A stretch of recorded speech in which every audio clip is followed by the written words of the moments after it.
오늘의 주요 뉴스입니다. 코로나19 신규 환자가 125명으로 집계됐습니다. 국내 발생이 106명이고 이 가운데 수도권이 93명을 차지했습니다.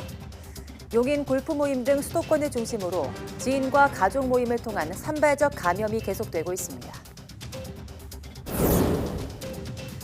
미국에서 코로나19 신규 환자가 일주일 동안 50만 명 넘게 발생했고 전 세계에서도 하루 신규 환자가 50만 명을 넘어 역대 최다를 기록했습니다. 전문가들은 가을과 겨울철 재확산 문턱에 들어섰다고 경고했습니다. 코로나19 확산에 맞서 프랑스가 저녁에 봉쇄령을 내렸습니다. 학교와 공공시설은 문을 열지만 식당과 술집 등 비필수 사업장은 폐쇄됩니다.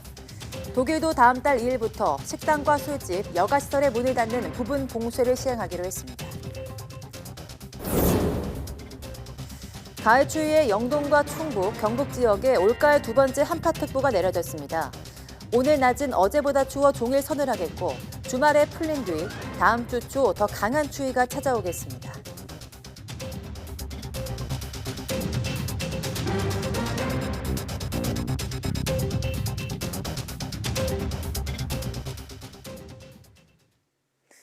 여러분 안녕하십니까? 10월 29일 사이언스 투데이입니다.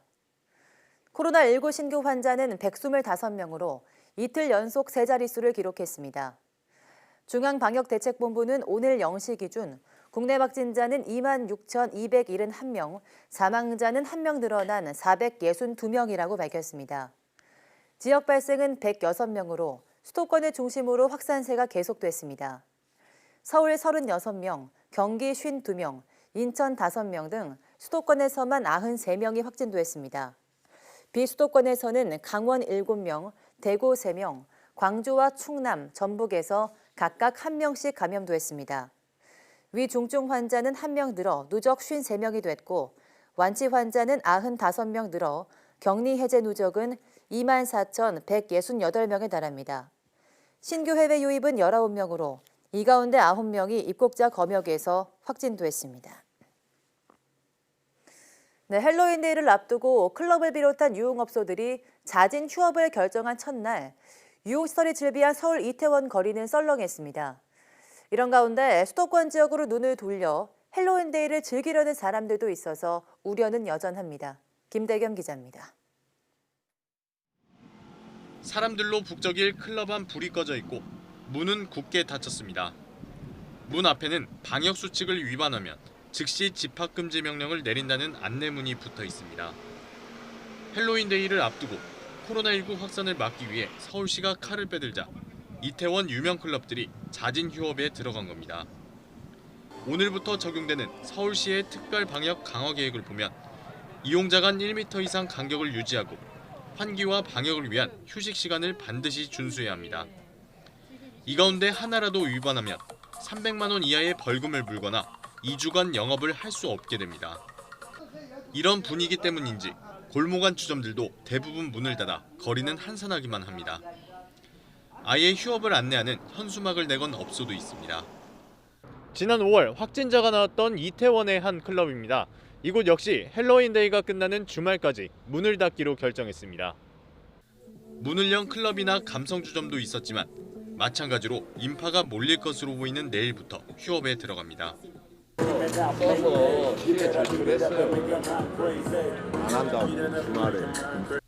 이런 가운데 규제의 손길을 피한 수도권 지역 클럽들은 대대적으로 헬로윈 파티 홍보에 나서고 있어 이른바 풍선 효과에 따른 집단 감염 우려는 여전합니다. YTN 김대겸입니다. 코로나19로 어려움에 빠진 여행과 외식업계를 지원하기 위해서 정부가 각종 할인 행사를 재개하기로 했습니다. 내일부터는 여행 가고 외식하면 비용을 깎아주고 다음 주엔 숙박 할인권도 제공하는데요. 불과 하루 전까지만 해도 정부는 모임을 최대한 자제해달라고 당부했습니다. 보도에 박홍구 기자입니다. 정부가 지난 8월에 시행하려다 중단했던 관광 내수 지원 방안을 다시 발표했습니다. 오는 30일부터 천여 개 여행 상품을 예약할 경우 30% 또는 최대 6만 원의 할인이 제공됩니다. 또 금요일부터 일요일 사이에 매번 2만 원 이상 3차례 외식을 할 경우 네 번째 결제 시에는 만 원을 환급해 줄 계획입니다. 다음 달 4일부터는 여행자 100만 명에게 숙박 할인권을 제공해 7만 원 이하는 3만 원, 7만 원 초과 시엔 4만 원을 깎아주기로 했습니다. 서울랜드 등 놀이시설은 최대 60%를 할인받을 수 있습니다. 이는 현재까지 대규모 확산이 억제되고 있으며 확충된 방역과 의료 역량을 통해 큰 문제 없이 대응하고 있는 점 등을 종합적으로 고려하여 결정한 것입니다.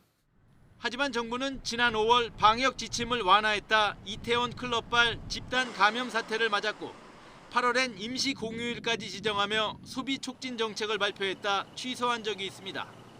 더구나 불과 하루 전엔 최근 수도권의 환자 발생 추이가 심상치 않다며 연말 모임 자제를 특별히 요청하기까지 했습니다.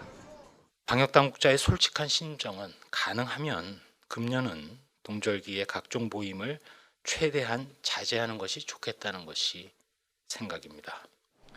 정부는 또 현재 1에서 3단계로 돼 있는 사회적 거리두기 단계를 조정해 이번 주말쯤 개편 내용을 발표할 계획입니다. 새 지침에는 일상생활과 방역의 조화, 시설별 위험도에 따른 정밀한 조치 등이 포함될 것으로 알려졌습니다. YTN 박홍구입니다. 독감과 코로나19가 동시에 유행하는 이른바 트윈데믹을 막기 위해서 정부가 대대적인 무료 독감 백신 접종을 벌이고 있습니다. 그러나 전문가들은 마스크 착용 등 철저한 개인 방역 수칙 준수를 강조하면서도 지나친 공포는 금물이라고 지적합니다. 왜 그런지 이성규 기자가 취재했습니다. 올해 3월 초 대구 경북 지역에서는 신천지 여파로 하루에 코로나19 확진자 수백 명이 쏟아졌습니다. 마침 독감 유행 시즌과 맞물렸지만 동시 감염은 3명밖에 없었습니다. 인플루엔자 유행이 있던 상황에서 코로나 유행이 같이 유행했던 그 시기에 확인된 2월에 확인된 사례가 3건 정도 양성이 확인이 되었고 해외 상황도 우리나라와 비슷했습니다. 코로나19 환자 가운데 독감에 동시에 걸린 사례는 중국이 2.7% 정도로 가장 많았고 터키는 2%, 미국은 채 1%도 되지 않았습니다. 여기에 마스크 착용과 손 씻기 등 생활 방역이 자리를 잡으면서 올겨울 독감 유행이 예년보다 적을 것이란 낙관론도 나오고 있습니다. 특히 코로나19에 감염되면 인체 면역계가 바이러스와 싸우는 과정에서 일시적으로 면역력이 높아져 독감에 동시 감염될 가능성이 떨어진다는 분석도 있습니다. 일단 코로나19 감염 초기에는 면역 시스템이 활성화되어 있기 때문에 다른 병원체가 들어왔을 때는 일정 부분 이 병원체의 감염을 억제하는 효과가 있을 수 있거든요. 다만 동시 감염 가능성은 떨어지더라도 독감 유행이 확산하면 코로나19에 대처할 의료 역량이 분산되는 상황을 방역 당국은 가장 우려하고 있습니다.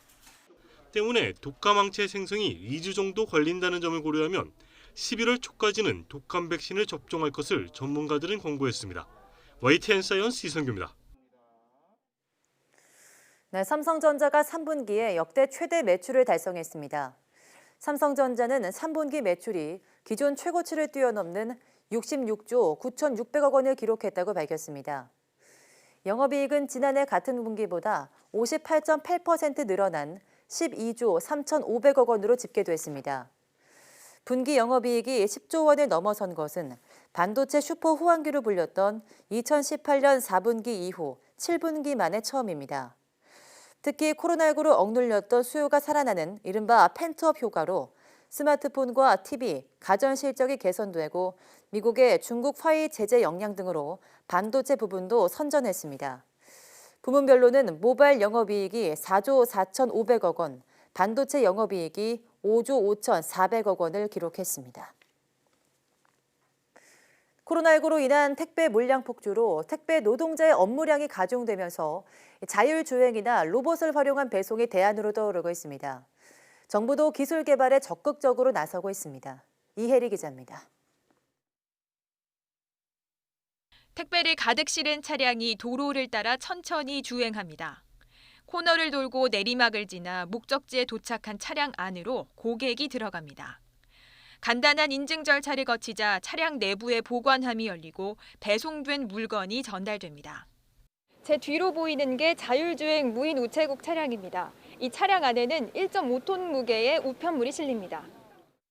캠퍼스나 어디 공원, 도심지, 공항 같은 곳에서 잘 운영을 할 수 있습니다. 최대 시속은 25km이고요. 현재 저희 캠퍼스에서는 한 12km 정도로 주행을 하고 있습니다. 자율주행 차량이 들어올 수 없는 건물 내부에서는 배달 로봇이 활용됩니다. 인공지능으로 집배원만을 따라다니도록 설계돼 무거운 택배를 대신 들어주는 로봇도 있습니다. 이처럼 자율주행차와 로봇을 활용한 다양한 배달은 포스트 코로나 시대 물류 서비스의 핵심으로 부상하고 있습니다. 미래 우편 물류 서비스가 시작되는 출발점이 될 것이라고 생각합니다. 실제로 우리 생활에 도입되면 고객의 편의가 증진될 뿐만 아니라 집배원의 안전사고도 줄이고 근로 여건도 대폭 개선될 것입니다.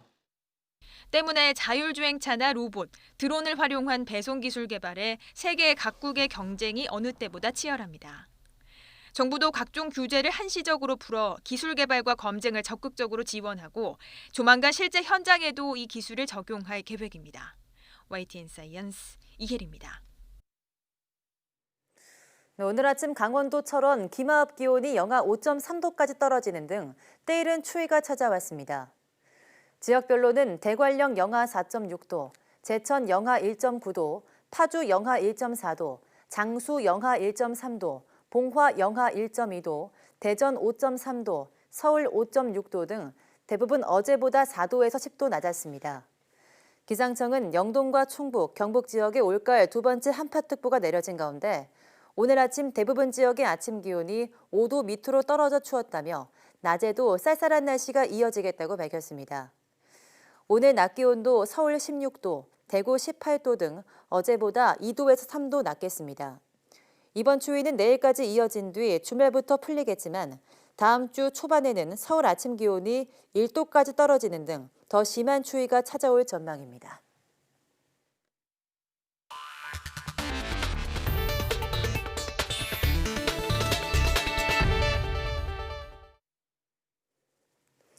전 세계 코로나19 신규 확진자가 27일 기준으로 50만 명을 넘어서면서 역대 최다를 기록했습니다. AFP 통신 집계에 따르면 이날 전 세계 코로나19 신규 확진자는 약 51만 6,900명이며 사망자는 7,723명입니다. 네, 미국에서 신종 코로나 바이러스 감염증의 가을철 재확산이 본격화하면서 일주일 만에 신규 감염자가 50만 명이나 나왔습니다. 일간 뉴욕타임스는 현지 시간 27일 기준 최근 일주일간의 신규 코로나19 환자가 50만 명을 넘어서며 새 기록을 달성했다고 보도했습니다. NYT는 미국에서 첫 50만 명의 신규 환자가 집계되는 데는 거의 석 달이 걸렸다며 지금의 상황은 코로나 바이러스가 얼마나 빠르게 퍼지고 있는지를 보여준다고 설명했습니다. 이에 대해 도널드 트럼프 대통령은 검사 확대로 신규 환자가 급증했다고 주장하지만 대다수 전문가들은 이는 사실과 거리가 멀고 이제 막 가을 겨울철 재확산 문턱에 들어섰을 뿐이라고 경고하고 있습니다. 미국에서 코로나19 대란 와중에 올해 첫 독감 사망자가 나오면서 더블 팬데믹, 즉 동시 대유행이 현실화하는 것 아니냐는 우려가 일고 있습니다. 미국 폭스뉴스는 아칸소주에서 지난 24일 현재 첫 번째 독감 사망자가 보고됐다고 현지 시각 28일 보도했습니다. 아칸소주 보건당국은 지난달 27일부터 2020에서 2021년 독감 보고를 받기 시작해 이를 첫 사망으로 집계했습니다. 사망자는 65살 이상인 것으로 알려졌습니다. 누적 독감 확진자는 118명으로 이에 따라 코로나19 확산 와중에 독감 유행까지 겹치는 더블 팬데믹 우려가 커지고 있다고 폭스뉴스는 전했습니다. 유럽에서 코로나19가 다시 급격하게 확산하면서 주요 국가들이 잇따라 봉쇄 조치를 취하고 있습니다. 프랑스에서는 현지 시각 30일부터 전국 봉쇄령이 내려졌고 독일에서는 다음 달 2일부터 부분 봉쇄령이 시행됩니다. 김원배 기자가 보도합니다. 유럽 코로나19 재확산의 진앙이 되고 있는 프랑스에서 현지 시각 30일 0시부터 12월 1일까지 전국 봉쇄령이 내려졌습니다. 이에 따라 식당과 술집을 비롯해 비필수적인 사업장은 모두 문을 닫아야 합니다. 국경은 계속 열어놓지만 지역 간 이동은 불가능합니다. 생활 필수품을 사러 갈 때, 출근할 때 등만 예외적으로 외출을 허용하며 매번 이동 증명서를 소지해야 합니다. 다만 봉쇄령이 처음 내려진 지난 3월과는 달리 유치원, 초중고등학교와 노인 요양시설, 공공서비스는 계속 문을 열도록 했습니다. 보건 수칙을 따른다는 전제하에 공장과 농장 운영도 가능합니다. Après avoir échangé aussi avec tous nos partenaires européens et pesé le pour et le contre, j'ai décidé qu'il fallait retrouver à partir de vendredi le confinement qui a stoppé le virus. 프랑스는 현지 시각 28일 코로나19 확진자가 하루 사이 3만 6천여 명 늘어 모두 123만여 명으로 집계됐습니다. 이는 러시아를 제외한 유럽에서 가장 많은 것이자 전 세계 5위입니다. 독일도 다음 달 2일부터 4주간 식당과 술집, 영화관 등 여가 시설의 문을 닫는 부분 봉쇄령이 내려졌습니다. 앙겔라 메르켈 총리는 주지사들과 화상회의 뒤 취재진에게 국가적 보건 비상사태를 피하기 위해 지금 행동해야 한다면서 이같이 밝혔습니다. Wir können sagen, dass unser Gesundheitssystem heute noch mit dieser Herausforderung fertig wird. Aber wenn es bei diesem Tempo der Infektion bleibt, dann kommen wir binnen Wochen an die Grenzen der Leistungsfähigkeit des Gesundheitssystems. 독일은 이달 들어 코로나19 하루 신규 확진자가 급증하고 있는 가운데 누적 확진자가 47만여 명에 달하고 있습니다. 이탈리아에서도 지난 26일부터 음식점과 술집의 영업시간을 저녁 6시까지로 제한하고 영화관 등을 폐쇄하는 준봉쇄 수준의 고강도 제한 조치가 시행되고 있습니다. YTN 김원배입니다.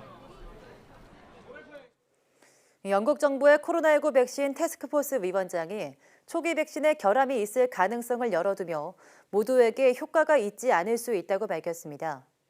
케이트 빙엄 위원장은 의학저널 랜셋에 발표한 보고서에서 1세대 백신은 불안전할 가능성이 있다며 백신이 감염을 예방하기보다 증상을 약화하는 데 그치는 상황, 심지어는 모두에게 효과가 있지 않거나 효과가 오래가지 않는 상황에 대비해야 한다고 말했습니다.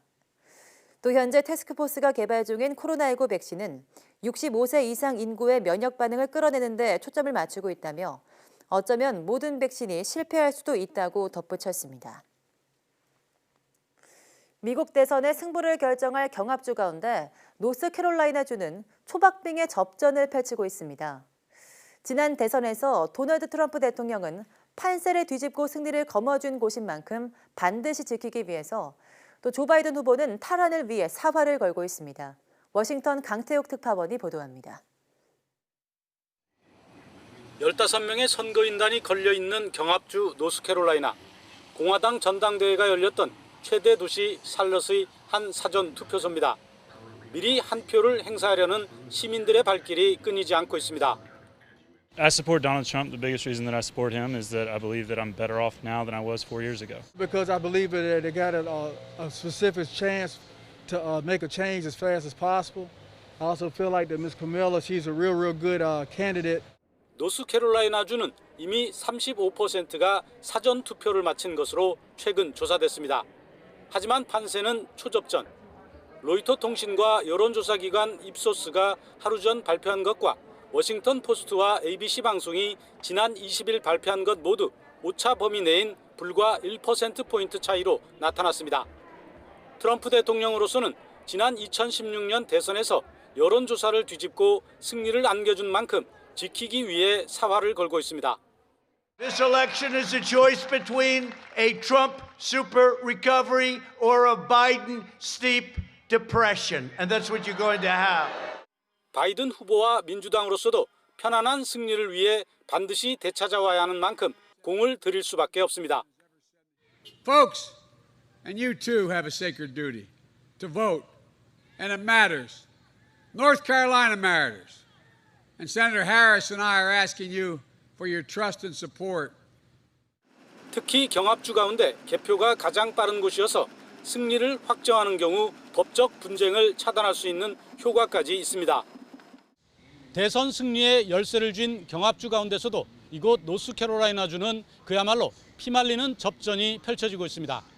그런 만큼 남은 기간 후보들의 표심 공략전도 더 치열해질 것으로 보입니다. 노스캐롤라이나주 샬럿에서 YTN 강태욱입니다. 세계무역기구 WTO 사무총장 선거에 나선 유명희 통상교섭본부장이 회원국 선호도 조사에서 열세를 보인 것으로 확인됐습니다. 하지만 미국은 유 본부장을 계속 지지하며 나이지리아 후보를 지지하지 않는다고 밝혀 막판 변수가 될 것으로 보입니다. 보도에 김태현 기자입니다. WTO의 선호도 조사에서 유명희 통상교섭본부장이 경쟁자인 나이지리아의 응고지 오콘조 이웨알라 후보보다 열세인 것으로 확인됐습니다. WTO는 제네바 주재 한국과 나이지리아 대사를 불러 이 같은 선호도 조사 결과를 통보했습니다. 로이터 통신은 WTO가 오콘조 이웨알라 후보에게 이 기구를 이끌어줄 것을 제안했다고 보도했습니다. WTO는 이어 전체 회원국을 대상으로 대사급 회의를 열어 조사 결과를 알리고 오콘조 이웨알라를 사무총장으로 추천했습니다. 유명희 본부장을 지지해온 미국은 이 자리에서 나이지리아 후보를 사무총장으로 지지하지 않는다고 밝혔습니다. One delegation could not support the candidacy of Dr. Ngozi and said they would continue to support South Korean Minister Yu. That delegation was the United States of America. 차기 사무총장을 최종 선출하려면 WTO 160여 개 회원국이 합의를 도출해야 합니다.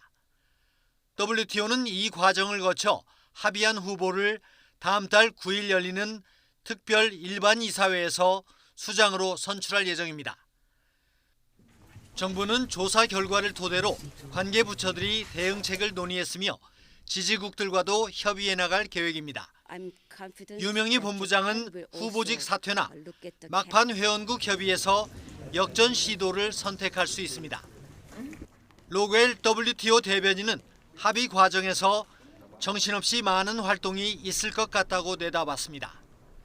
로이터는 수장 공석 사태를 겪고 있는 WTO가 위축될 수 있다고 보도했습니다. YTN 김태현입니다. 한국과 마찬가지로 일본도 오는 2050년까지 지구 온난화의 주범인 온실가스 배출량을 제로로 만들겠다고 말했습니다. 후쿠시마 원전 사고를 겪은 일본에서는 오히려 원전 의존도를 높이지 않을까 우려하는 목소리도 나오고 있습니다. 도쿄에서 이경아 특파원이 보도합니다. 최근 몇 년 동안 일본에서는 이례적인 폭우와 태풍 피해가 잇따랐습니다. 지구 온난화에 따른 기상이변이 중요한 원인으로 꼽혔습니다. 온난화의 주범인 온실가스 배출량을 단계적으로 줄이자는 파리 협약 이후 5년 만에 일본이 온실가스 없는 사회를 선언했습니다. 再生可能エネルギーを最大限導入するとともに安全最優先で原子力政策を進めることで安定的なエネルギー供給を確立します。 이를 위해 일본 정부는 전체 전력 생산에서 현재 6% 수준인 원자력 비중을 오는 2030년까지 20%로 늘릴 방침입니다. 탄소 배출량이 많은 화력 에너지를 줄이는 데 따른 공백을 원자력으로 메꾸겠다는 겁니다.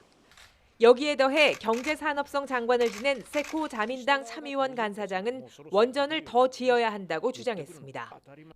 후쿠시마 사고 이후 사용을 중단한 원전들을 재가동하는 것도 조심스러운데 이번 발언으로 논란이 확산하자 일본 정부는 진화에 나섰습니다.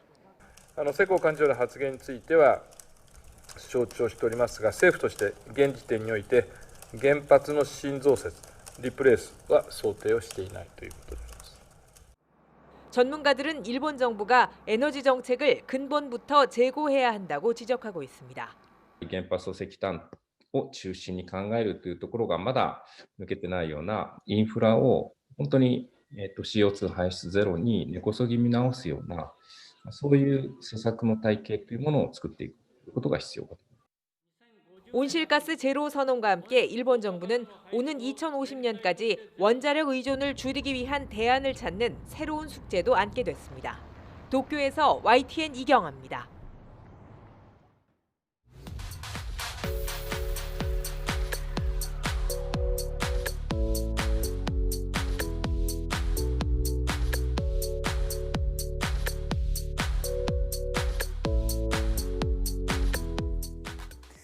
지구의 70%를 차지하는 드넓은 바닷속에는 우리가 알지 못하는 무궁무진한 세계가 펼쳐져 있습니다.